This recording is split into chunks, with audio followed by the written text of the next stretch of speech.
This is Sara, and I wanted to tell you about a blog that I just wrote called Here, There and Everywhere. You're more than just your face. It's a blog that's about a Zen koan, K-O-A-N, which is like a riddle. It's not a question. The koan is, what was your original face before your parents were born? So it sounds like an oxymoron, right? Like, how can you have a face if you're not born? But that's the whole point, is that you're more than just your face. So it's aimed at getting you to connect to a different part of yourself, right? Some people might say that's your essence, or your Atman, or your spirit. Essentially, you're more than your form, okay?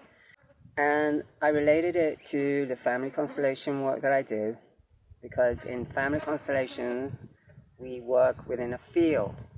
It's known as the knowing field in constellation work, and I like to call it the informational field.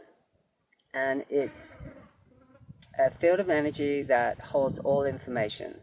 All right, so everything is recorded. Everything that you do, you think, everything is recorded and is accessible through a field, okay? So that's like a formless, invisible energy, right? Which relates to who we are. And the irony is that in constellation work, you know, we essentially are reconnecting to our family within the system, and it's based on form. Like, I am the child of my parents, okay? I have a mother, I have a father, you have a mother, you have a father, you have grandparents, you have ancestors. It's kind of like a paradox, right? We're looking at form, but we're also looking at the formless. We're going in and we're accessing information that isn't contained. And then it reminded me of a story, a true story that happened with my horse Silver. So Silver was a horse that I had for, I don't know, probably about 17 years or something. He was my first horse, and he passed in 2019. And he's the reason for everything. He's the reason I'm here at this place. He's the reason that I live the way I do, that I do what I do. He passed, and then the next day I went into the yurt, and there was a tiny bird, like way high up. I have a dome in the yurt, and it was way high up. And I went to get it out, and I couldn't understand how it got in, because there's no way that anything can get in. Everything's sealed in the yurt.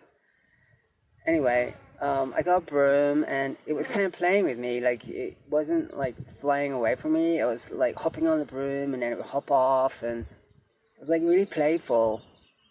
And eventually I got it out, and then I did some other things outside, and a couple of hours later I went in, and the bird's back again. And I knew it was the same bird, because it was the same size and everything, and it's a mystery how that bird got in there, right? And same thing kind of happened. It was being playful again. And then I just thought, you know, this is Silver. Like, that's totally his character. He was a jokester. He liked to play jokes. I know it sounds funny, like, how could horses play jokes on people? But he did.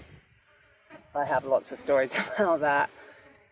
And it was so beautiful in a way that he made his presence known to me, because I was really devastated when he left. I knew it was his time. He was very old, so it wasn't like a shock, but still, you know, he was a huge part of my life.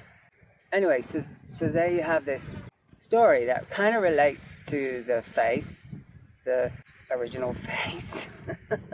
If you're interested at all in the family constellation work, I have a class that I teach online, and it starts in August 30th.